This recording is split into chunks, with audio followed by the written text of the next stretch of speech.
Mati segan, hidup pun tak mau. Ya, inilah peribahasa yang tepat untuk kondisi Suzuki Indonesia saat ini. Kenapa? Ya karena pabrikan yang dulunya memiliki sejuta inovasi, sekarang menjadi 0 inovasi. Suzuki emang dari zaman dulu penjualannya ya gitu-gitu aja. Pernah naik banget secara penjualan ya enggak. Turun banget ya emang begitu dari dulu. Masa kejayaan Suzuki berada pada era tahun 2000-an awal dan puncaknya di 2008. Dan penjualan Suzuki ini bisa naik begini tentu aja hanya dibantu oleh satu motor andalan mereka, yaitu Suzuki Satria F. Sebelum kemunculan Suzuki Satria F, penjualan Suzuki hanya stabil dengan kuantiti yang rata-rata aja. Yang mana penjualan Suzuki Smash menurut data yang ada pada tahun 2000-an awal ya biasa-biasa aja. Satria 2 taknya pun ya walaupun laku, tapi ya biasa-biasa aja jika dibandingkan pesaing-pesaingnya. Namun ketika Suzuki Satria F keluar, penjualan Suzuki langsung meledak. Dan bisa dikatakan Suzuki Satria F adalah motor penyelamat Suzuki. Nggak kebayang jika Suzuki tidak mengeluarkan Satria F. Mungkin kondisi Suzuki saat ini bisa lebih buruk. Namun sayangnya Suzuki sepertinya sudah berpuas diri dengan motor andalan mereka.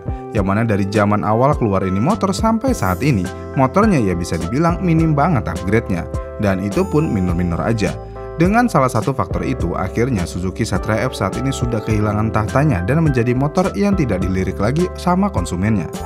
Pertanyaannya, kenapa Suzuki Satria F bisa kehilangan pesonanya? Bahkan motor ini banyak yang bilang motor 3 juta nego. Sebenarnya banyak faktor yang menyebabkan Suzuki Satria F kehilangan pesonanya dan menyebabkan penjualan barunya anjlok dan harga bekasnya pun ikut anjlok.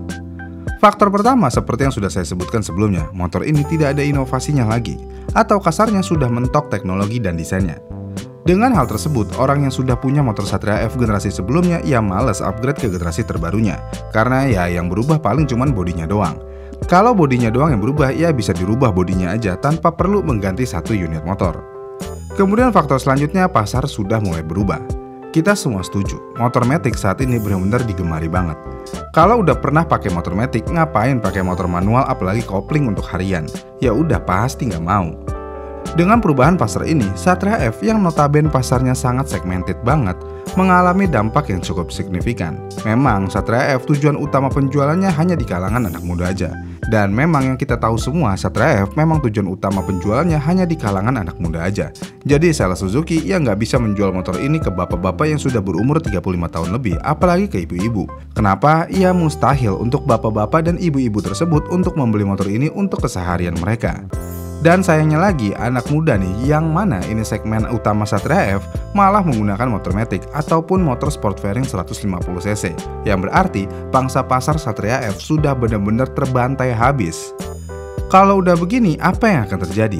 Ya tentu aja penjualan motor barunya akan anjlok. Dan kalau penjualan motor barunya anjlok, ya udah pasti penjualan motor bekasnya pun ya ikut anjlok. Makanya nggak heran nih kalau motor Suzuki Satria F di tahun yang agak tua nih, yang tahun 2013 ke bawah, apalagi yang 2008 atau 2010-an, memiliki harga di bawah 5 juta semua. Bahkan beberapa ada yang jual 3 juta nego. Bayangin, motor favorit pada zamannya 3 juta nego. Kayaknya Mio tahun 2005 aja lebih mahal daripada harga motor Satria F ini. Lalu kenapa motor ini bisa ditinggalkan penggemarnya? Tentu aja banyak alasannya juga. Misalnya buat kebutuhan balap. Motor ini banyak yang bilang nggak bisa main di balapan resmi karena ulah Suzuki-nya sendiri. Kalau kalian mau tahu, kalian bisa nonton video yang ini ya. Selain karena suka dilarang balapan di event resmi, part aftermarket-nya juga tidak sebanyak motor di kelas 150cc lainnya. Dengan demikian, ya makin-makin ditinggalin di motor. Selain itu, karena motor ini sudah lama ada dan bentuknya mulai dari kaki-kaki, rangka sampai bodinya gitu-gitu aja, kelemahannya ya masih sama aja dari dulu sampai sekarang. Misalnya rantai yang selalu bunyi gemericik. Dari yang CBU sampai yang sekarang, Satria F kalau pakai knalpot standar, suara rantainya akan lebih kencang daripada suara knalpot motornya. Dan ini adalah penyakit abadi Satria F. Selain itu, power motor ini dari yang zaman karbu sampai injektor selalu menitik beratkan pada putaran tinggi aja. Dan kalau mau dipakai harian dan stop and go, motor ini kurang nyaman dan bisa dibilang kalah jauh sama MX King, Fiction atau apapun motor di kelasnya. Tapi kalau ngomongin putaran atas nih, motor ini bener-bener yahut.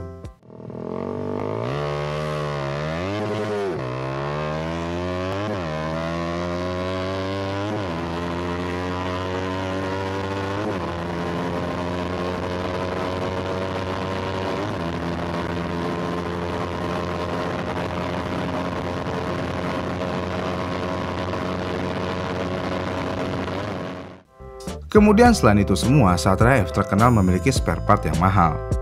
Part Suzuki memang terkenal lebih mahal daripada pabrikan lainnya. Hal ini bisa terjadi karena beberapa alasan, dan hal ini juga sudah dijelaskan di video yang ini ya. Buat kalian mau tahu, kalian tinggal nonton aja. Dan terakhir, motor Satria F bisa dibilang motor yang cukup berbahaya buat orang yang belum mahir naik motor ataupun panikan.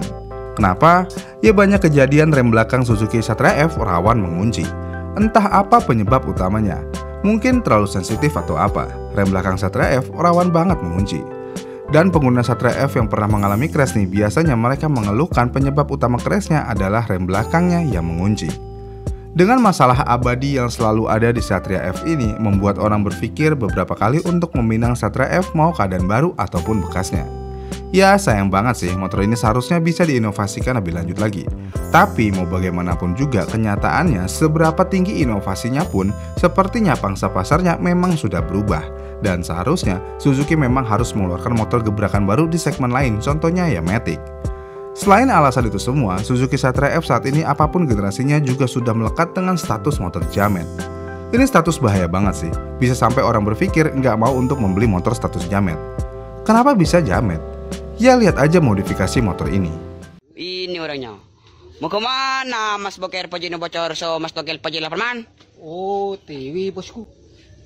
Dasar. Mau kemana Mas Boker? Mau OTW. Sore ini bisep taser bisep taser. Meletir itu sudah boy. Meledak kaboba. Dengan ban cacing, airbrush penuh warna yang bisa membuat mata silau, ornamen perintilan warna-warni, dan knalpot berisiknya, motor ini sudah melekat banget menjadi motor jamet. Jadi jangan heran kalau kalian mau beli motor ini atau pengguna motor ini saat ini dan dibilang jamet, ya udah terima aja karena emang itu faktanya. Terlebih lagi, selain modifikasinya yang begitu, pengguna motor ini biasanya berasa orang yang paling ganteng dan paling keren dah. Geber-geber dan ugal-ugalan agar mendapatkan perhatian. Ya ini tidak semua user Satria F ya, tapi kebanyakan memang begitu.